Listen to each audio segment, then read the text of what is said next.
wade in the water, children, wade in the water. God's gonna trouble the water. Come on and wade in the water. You gotta wade in the water, children. Wade in the water. God's gonna trouble the water. Well, now you see those children all dressed up in white. God's gonna trouble the water. You know they must be the children of the Israelites. God's gonna trouble the water. Well, now you wanna wade in the water. Wade in the water, children. Wade on in the water. I'm telling you, God's gonna trouble the water. See those children dressed in black. God's gonna trouble the water. You know, they come a long way, ain't turning back. No.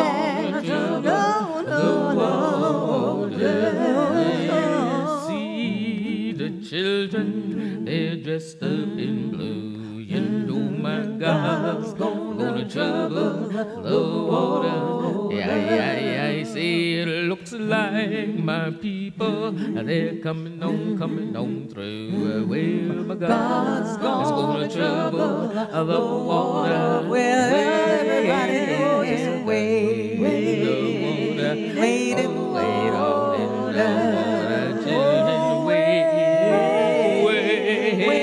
water.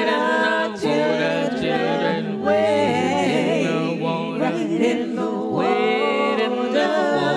My God's gonna trouble the water. See those children dressed in red. My God, He's gonna trouble the water. You know it must be the children that Moses led. My God, He's gonna trouble the water. See those children all dressed in green. God's gonna trouble the water. You know they're moving down to that Jordan stream. Well, God's gonna trouble the water. Come on, children, wade in the water, my children. Wade on in the water, my children. Wade in the water, children. Wade in the water. Wade in the water, my God's gonna trouble the water. You know, some say Peter and some say Paul. My God, my God. Well, you know there ain't but one God made us all. God's gonna trouble the water. Everybody gonna just wait on wade in the water, wade in the water.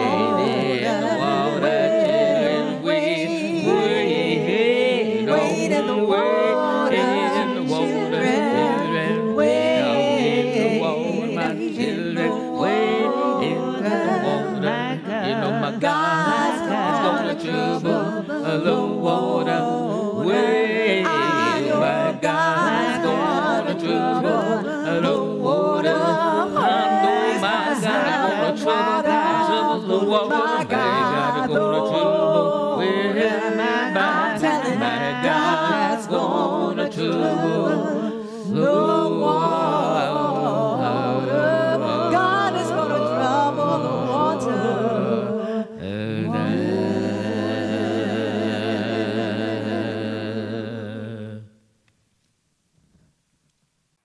Welcome once again to the Radical Imagination. I'm your host, Jim Vrettos. I'm a sociologist who's taught at John Jay College of Criminal Justice and Yeshiva University here in New York City.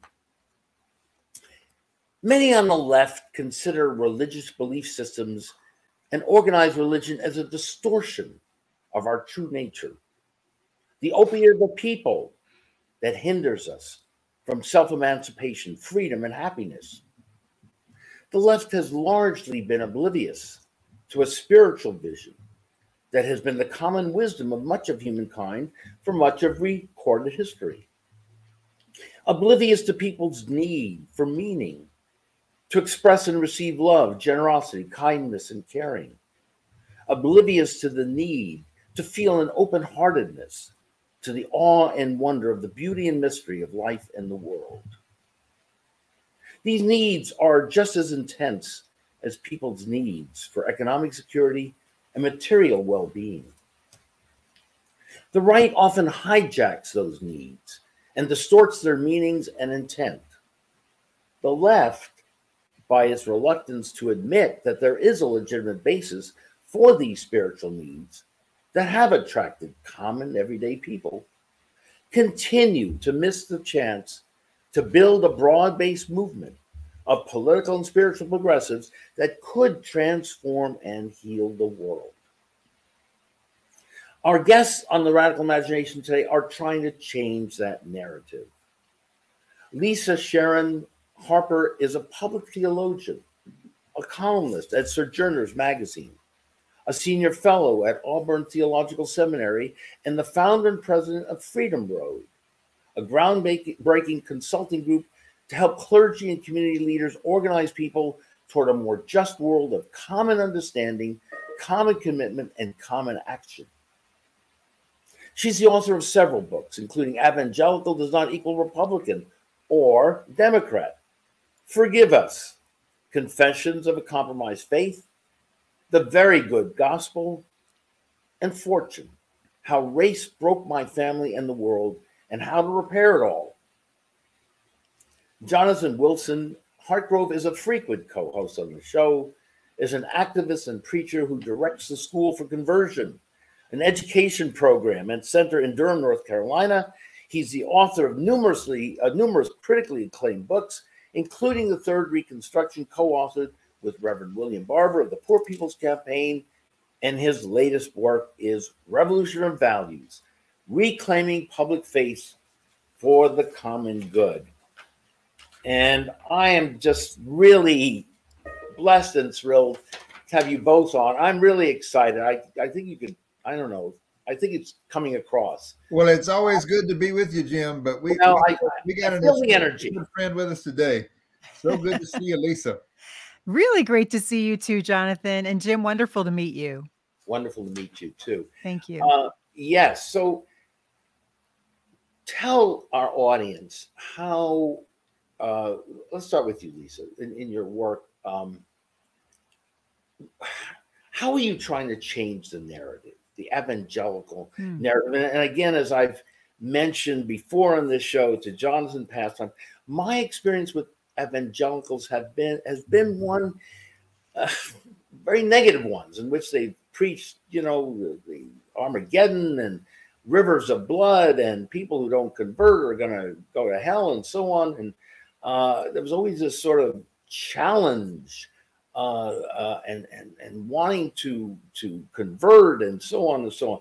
I'm sure I'm not the only one, but you speak in a different voice, both you and Jonathan. So let's get into that, because that's really the message we want to hear today. That's right. Well, I'm going to take off my glasses so I can see you better. I did too. I need new glasses. These are too old. Well, I'll tell you what, Jim, one of the things that I think, first of all, your question is a really great one. How am I trying to change the narrative? And I'll say I am not alone. There's a lot of people who are out there working in order to change the narrative. I really deeply believe in the power of narrative to shape the world. I think that narrative shapes our worldview, and as a result, it shapes the world. And I think that one of the main problems is that we have a gap between our narratives. So we tell ourselves stories about ourselves, and that actually then lays the foundations for how we see what we believe would be a good future for ourselves. But if those stories that we're telling have gaps, if those stories that we're telling have twists and turns away from the truth of what actually happened, then our vision for the future and what will bring us peace in the future will naturally be off and twisted.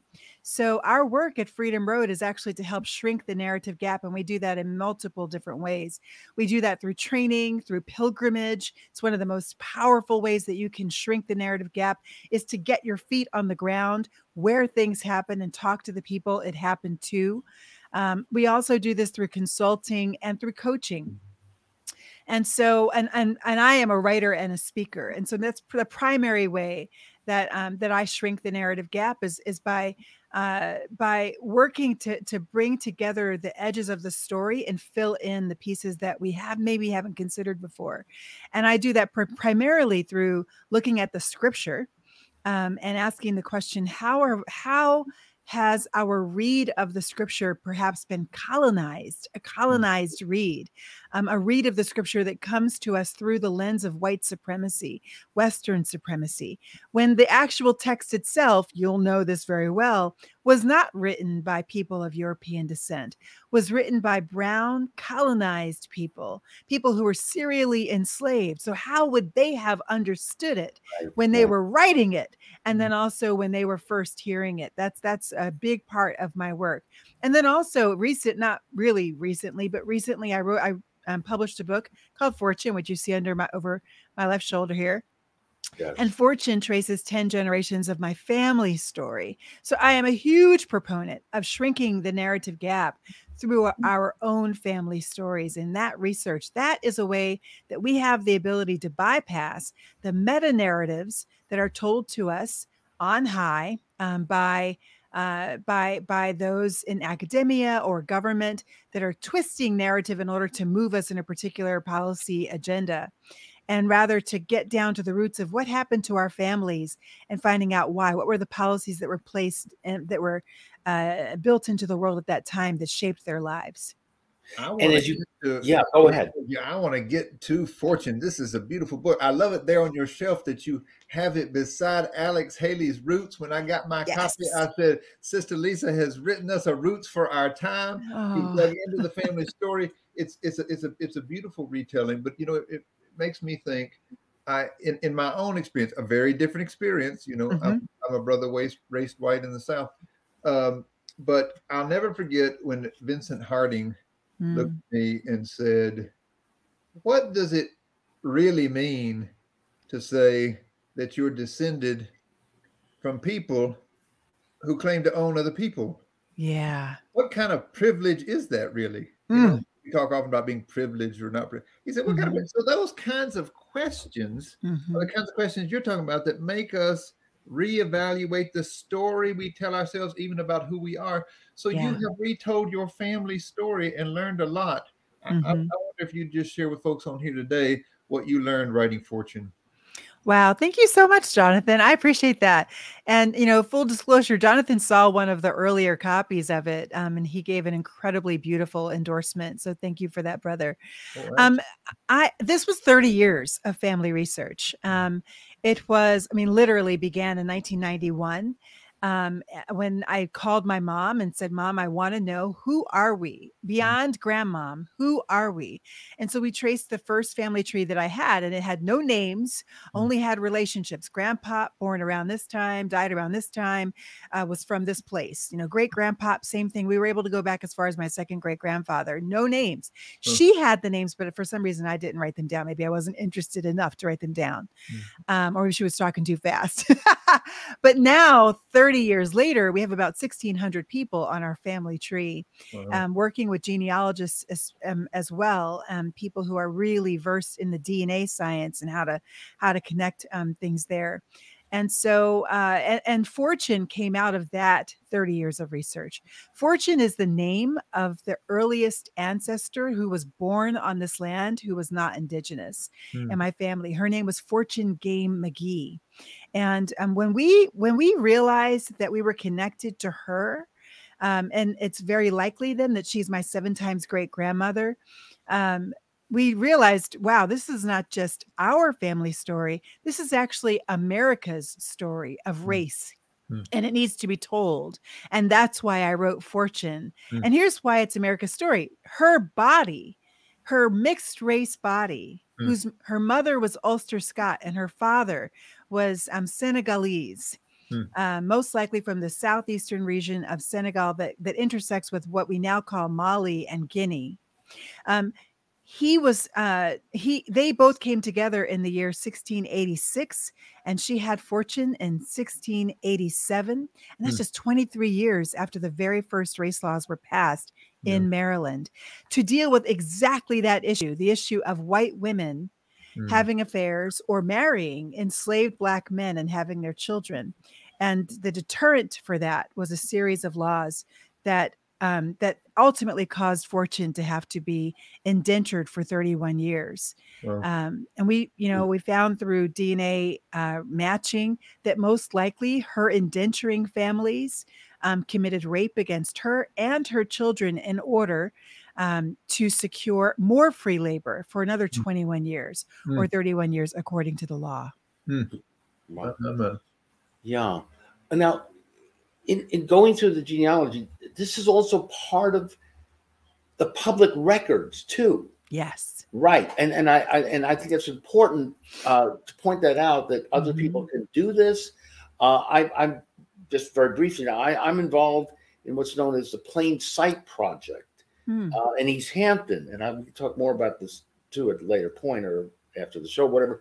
But it's also the editor of the East Hampton Star co-founded this project, and it's also tracing the history of slavery on the east end of Long Island and other parts of New England from colonial times. And this is brand new stuff, but he also found much of this through wills and deeds and wow, yeah, exactly. So it's on civil, and it's so important to again, I love the way you use this narrative gap to get people to see the commonality in a sense, or our own involvement in each other's lives.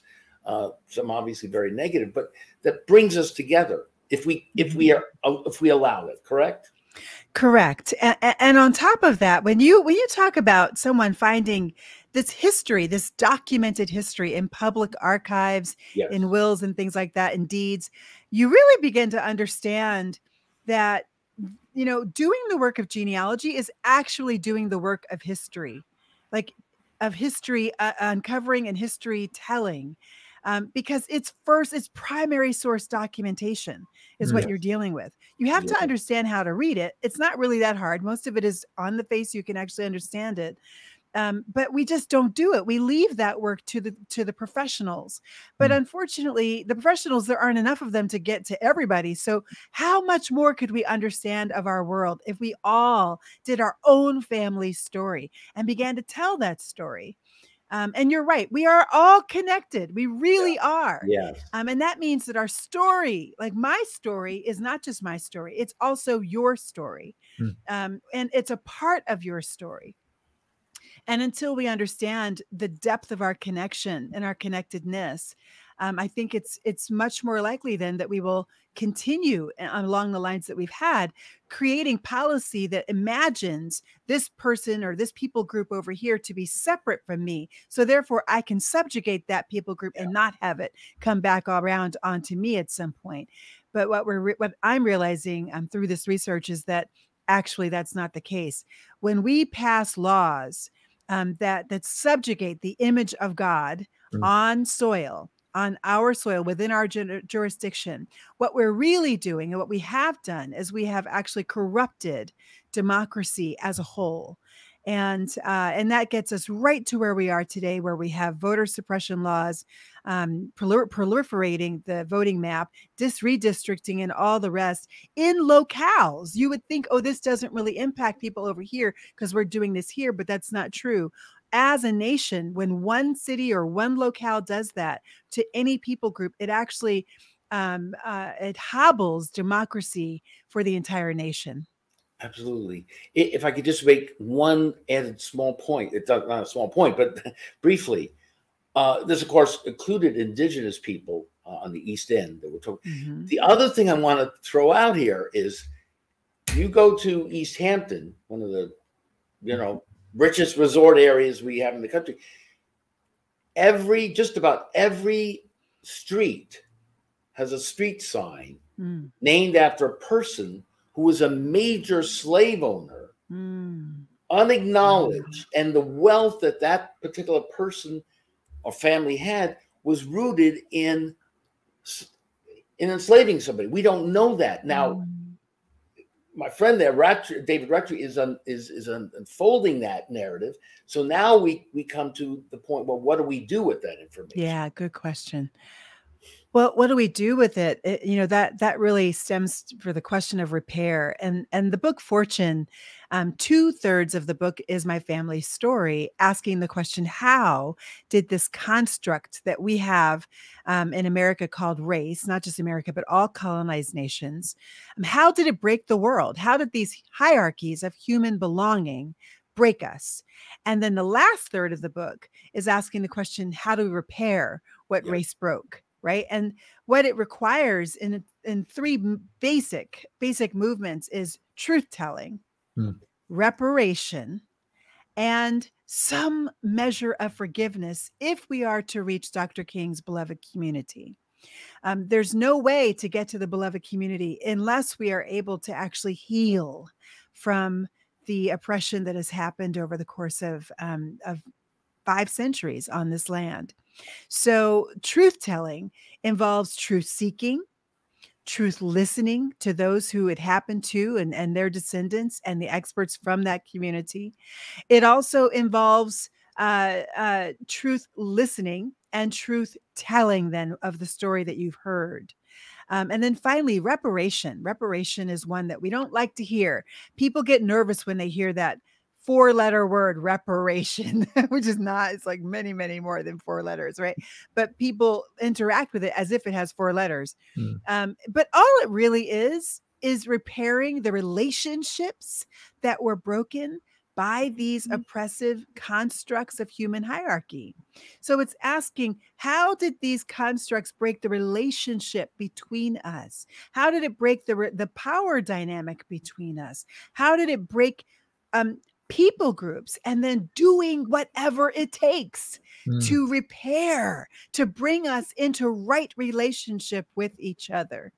And then finally, healing happens through forgiveness, and it happens through actually dealing with the pain that has been mounted in oppressed bodies, layered pains that have been mounted over centuries, dealing with that through therapy, through somatic therapy, through prayer, inner healing prayer, and through other avenues that come to us through our faith communities and faith traditions.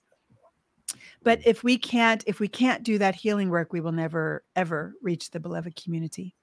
Lisa, I wanted to ask you to talk about what you're calling race as a construct. Yeah, let's do that. Understand what you mean by that, because we hear a lot these days from people who are pushing back on the work of anti-racism, that it is divisive to talk about race. Right? Isn't that something else? A lot of rhetoric around this. A lot of people saying we don't want to talk about it because that's just splitting us. It's making people feel guilty. It's saying we're different. Now, you are trying to build beloved community and bring people together. Unity is your goal. But you know what the prophets said long ago, that you can't say peace, peace when there is no peace. That's and so right. you've been looking at how the race was constructed. Tell us a little bit about that story and how it connects to your family story, because I think it's important in terms of understanding what we're dealing with. Yeah, that's a great question, Jonathan. Thank you. And also, along with the great prophets, one of those great prophets is the group Sweet Honey in the Rock, right? So Sweet Honey in the Rock, they sing "Wade in the Water," and when they do, at least at one concert, they actually explained that that song was a song that was that enslaved people would sing when someone was about to escape. And they were about to go north and find freedom. And they would say, "Wade in the water. These are troubled waters." I mean, you're going to find snakes, you're going to find serpents, you're going to find all kind of crazy stuff in those waters, but you must wade into the waters if you are to reach freedom, because the dogs can't smell you in the waters. Right.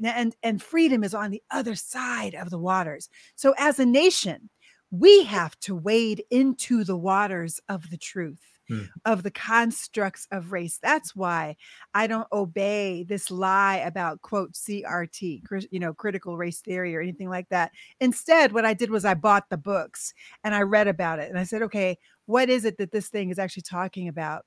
And all that it says, all critical race theory says, is that these race is a political, legal construct created in America. This is in an American context. It's actually in every colonized nation, and it was created in order to create hierarchies of human belonging that impact whole people groups. Now, all you need to do is read my family story. Just read Fortune, and you will see that clearly.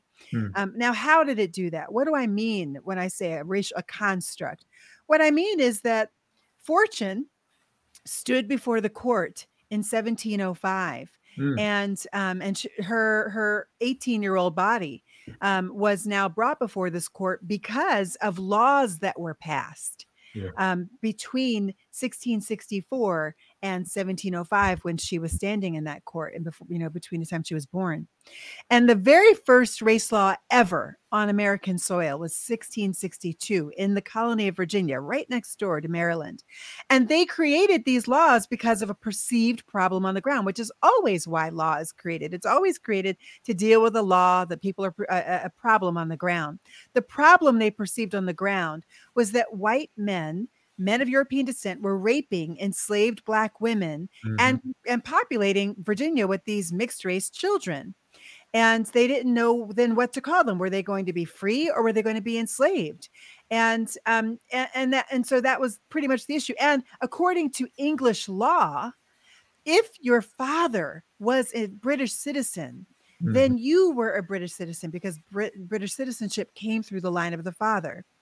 And also, if you were a Christian, you could not be enslaved, and you could not enslave a fellow British citizen. So all of these children, many of these children, began to take their cases to court, saying, my dad is a British citizen. Elizabeth Key was among the first.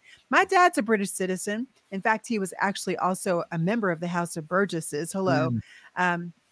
At one point. And so he's a British citizen, and he had me baptized. And so I shouldn't be able to be enslaved. And she won her case in court. And, 12 years later, the House of Burgesses looks up, and they actually have a flood of people leaving the plantations who are all, their children. And so now they're losing free labor. So you know what they do? These law-abiding lawmakers, they change the law.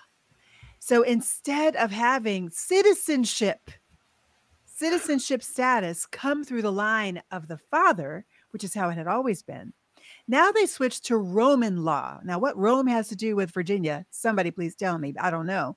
But now they're going to abide by a Roman law, which tells us that citizenship comes through the line of the mother. And then they add two words that created race-based slavery: in perpetuity. So now, unto the 1,000th generation, if someone's mother's line traces back to an enslaved woman, then that child or grandchild or great to the 1,000th generation will be enslaved. That was the intent. That was the very first race law, period, on this land. That's a construct. It's a political construct. And by politics, I don't mean partisanship. I mean polis. I mean, politics was really only meant to answer the question of how the polis, the people, will live together. So 2 years later, 1664, Maryland has a perceived problem on the ground, and their perceived problem is the exact opposite, actually, of the problem in Virginia. In Maryland, it's not that they don't have white men raping enslaved Black women. They do, but that's not what they perceive as a problem. The problem to them was, we have white women marrying enslaved Black men and having their children. What's the status of those children? And also, our egos are being hurt, a little bit bruised. These, white planter class legislators were feeling.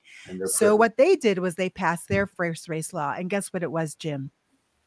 Their first race law said, if you are a white woman who marries an enslaved Black man, then you yourself shall be enslaved. Wow. Until your husband's death. And your children shall be enslaved in perpetuity. And they did it. And they looked up years later and they realized not only did they do it, not only did they enslave white women and enslave their children, but they realized now planters were forcing their indentured Irish and Ulster Scot servant women to marry and have children with enslaved Black men in order to capitalize on that free labor and in perpetuity. So they changed it, and guess where they put the keys? They took the keys out of the hands of the planters and put the keys into the hands of the church. And the church became the biggest arbiter of who became indentured and who became enslaved.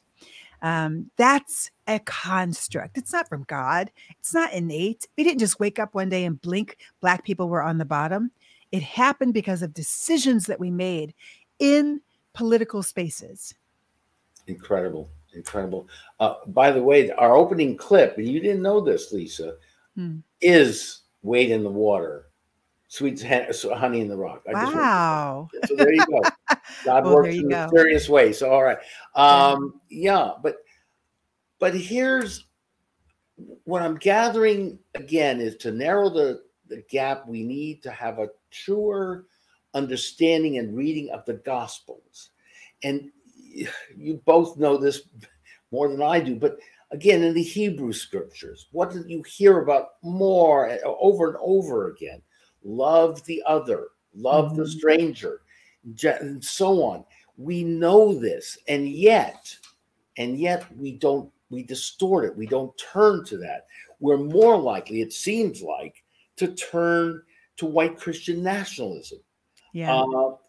So what's going on there? How can we operate under the distortions that people still insist on holding on to, and the scapegoating, and so on and so on?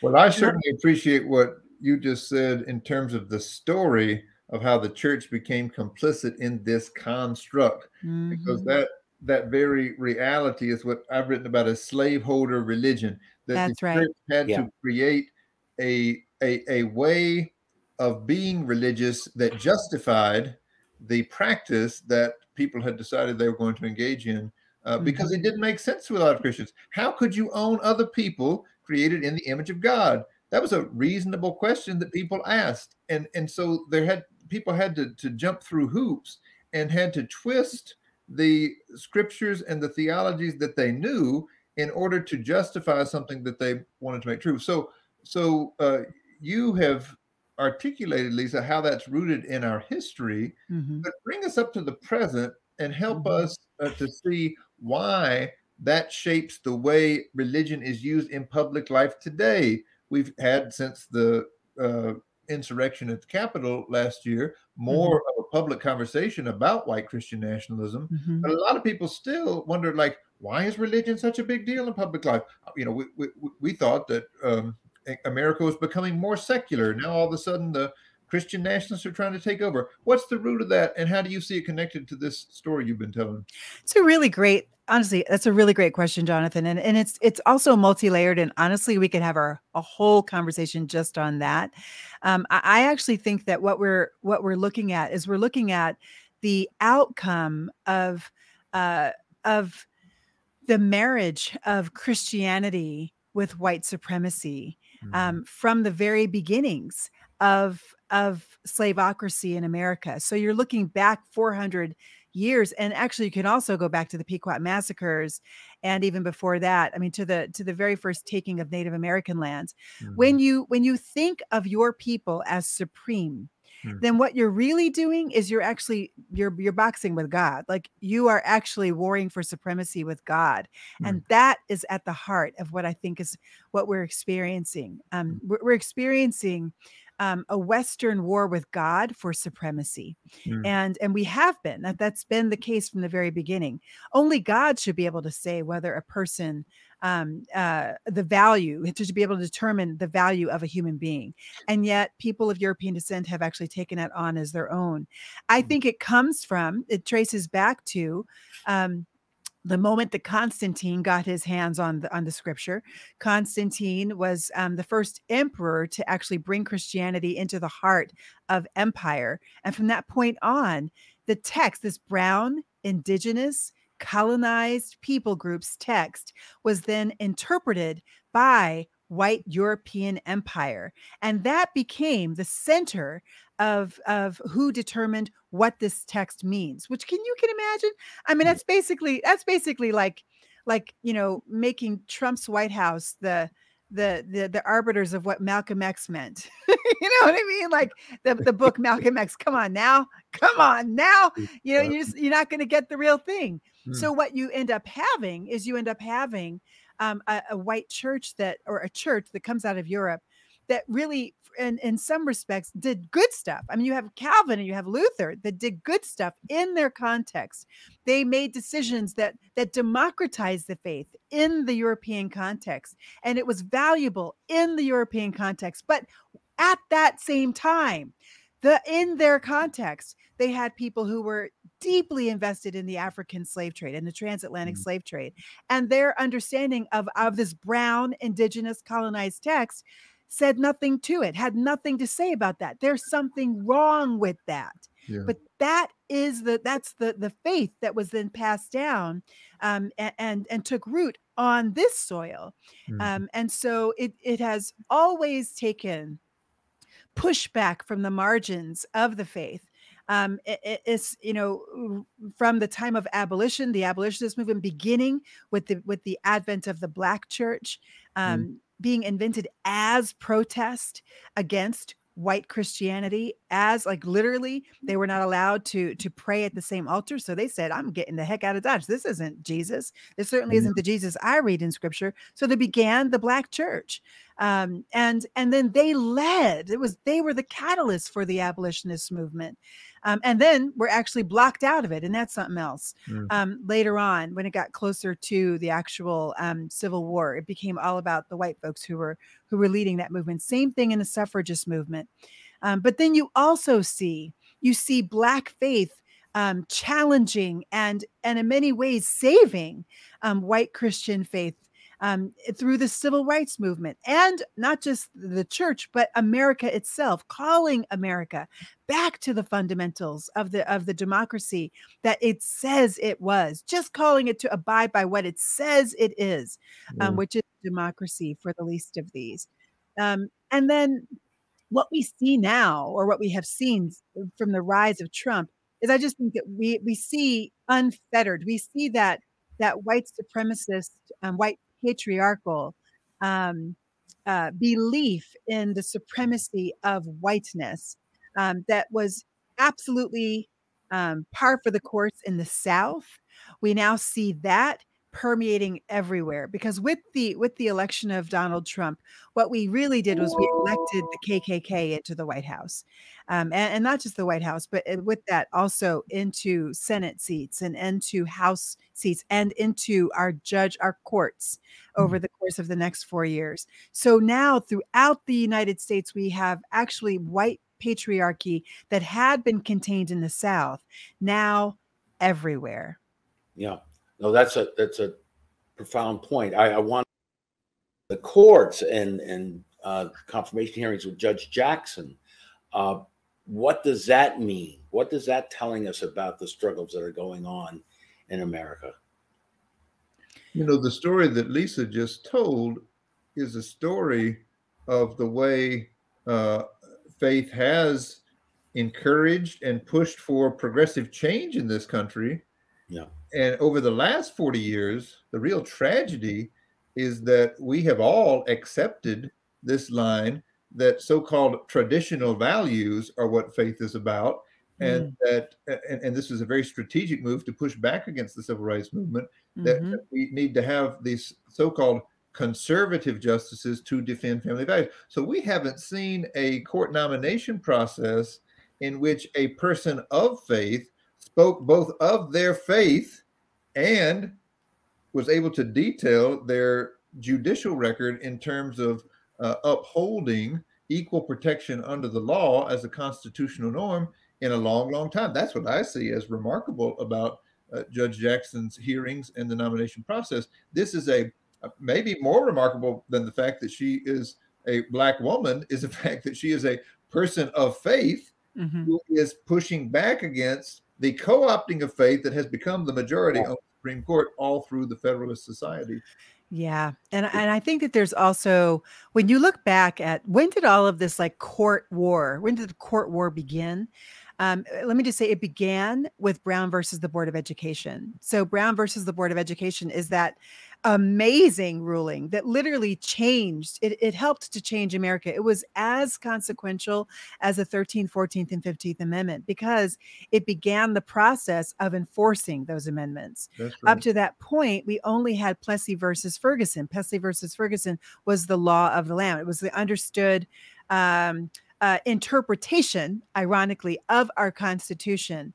But then Brown versus the Board of Education overturned that. Now, Plessy versus Ferguson said separate was fine and separate but equal is fine. Brown versus Board of Education said, no, that's not fine. There's no such thing as separate and equal. And we all deserve, if you are a citizen, you deserve equal protection of the law. So my own theory is that this culture war, like the thing that they now call the culture war that is actually being pushed forward by the banners that the January 6th banners and beyond, that began with the Civil War. And then when Brown versus the Board of Education was enacted, it was just like, it really, the next year was Emmett Till.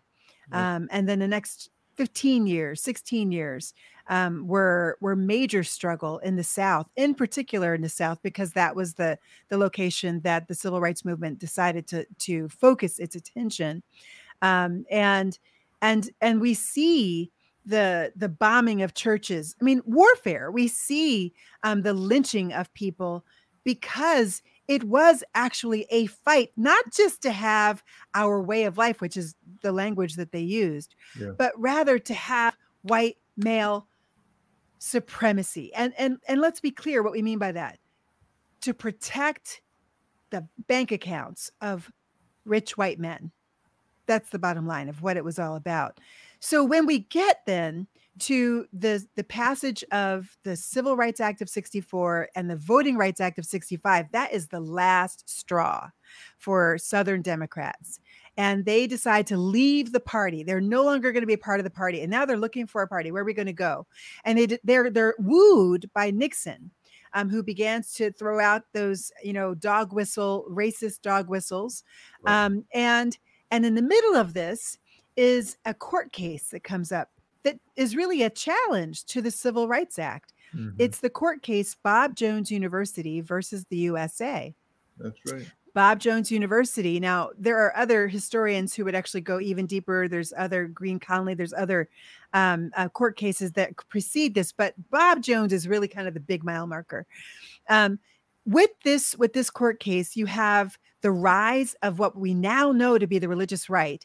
They came to the aid and comfort of Bob Jones University that was trying to maintain pure white space legally, even in the shadow of the Civil Rights Act and titles that said you could not have a segregated campus and still receive tax exempt status. So they were about to lose their tax exemption. So you know what they did? They said, okay, we're going to admit one student. Right. And it was their janitor. And the janitor didn't even make it through the whole year. He said, I'm out of here.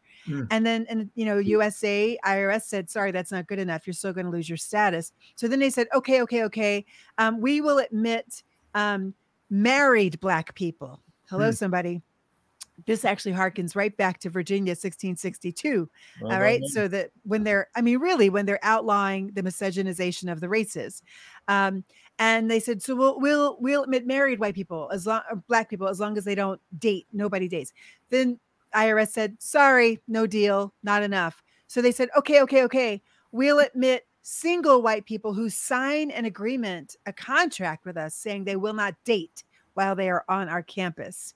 And any white person who is a sympathizer with the miscegenization of the races will be expelled. This is what Bob Jones University did all the way through the 70s.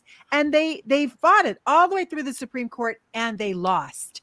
In 1983, they lost. And guess what else rose up in 1983? The moral majority. Right after, like literally within weeks of them losing that court case, the moral majority was born. And guess what their number one strategy was for their culture war?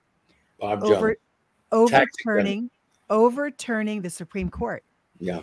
Making the calculus, the weight of the Supreme Court fall on the conservative side. Why? Because never in the history of the Supreme Court has there ever been a ruling that protected people of color with a majority conservative ruling. Right. Interesting. This may be a big jump for now, but would either one of you like to tackle what you're talking about in terms of this new narrative to what's going on with Ukraine in the Ukraine war? Yes. Yeah, I'll go fast, and then Jonathan, I would love to hear what you have to say too. Both of you. I to say very quickly, Judge Ketanji Brown Jackson is important because we already have a court where that weight has shifted. We have a super majority of conservatives now on the court. And it's not only important that she's the first Black woman, but it's important that she is someone who comes from communities of color, who will be able to speak from that vantage point about our Constitution. That's important. With regard to Ukraine, what we're seeing Vladimir Putin try to take the world back into the age of colonization. And that's important because ultimately how race broke the world was not just by racialization, it was through colonization. Yeah. The racialization of our world was an instrument, a tactic used around the world by colonizing nations in order to divide and conquer. And so what we see Vladimir Putin trying to do 60 years after the fall of colonization began in Africa in the 1960s and 50s. 60 years after that, we see him trying to exert the age of colonization again. And thank God he's losing. Right. Jonathan, what I would add is that if you pay attention to the propaganda as it exists in Russia, that the justification he's using for that is, as we've been talking about, Christian nationalist language. He is working in concert with the leader of the Russian Orthodox Church, and they are, in the narrative that they spin out, trying to save Ukraine from the corrupt West for the sake of Holy Mother Russia and Russian Christian Orthodoxy. Wow. So what we see is an example of religious nationalism. My hope is in this moment when so many Americans can see how pernicious the propaganda is that gives that line, that we might have a moment of self-reflection and realize that just as they are subject to propaganda there, many Christians are subject to propaganda here. We have been getting a story that is very similar on this side, and certainly our nation is not without its own guilt in this matter and in others around the world.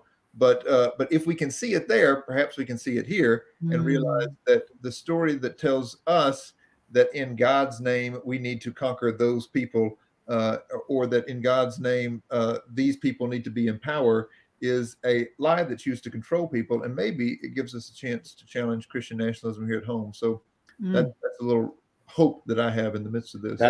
That's a tremendously important point. Can I add one more? The Middle East. How does that narrative, can this narrative be helped toward more healing and transformation? Should progressives say, for example, a Palestinian baby is as precious as an Israeli baby? Some say that. Some say precious as a Jewish baby. You see the difference? Or how do we deal with that, those hurts and those distortions in the context of what you're trying to do here on the Freedom Road and what Jonathan's work is about? I think first of all, thank you so much for asking that question.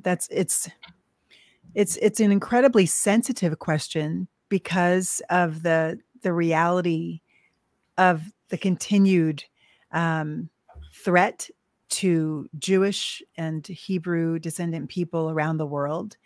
And at the same time, it is also sensitive because of the current oppression and pain, layered pain of the Palestinian people. And so I think that when I ask the question of how race broke the world, I'm reminded of my time standing at the wall in the West Bank of, actually in Bethlehem, and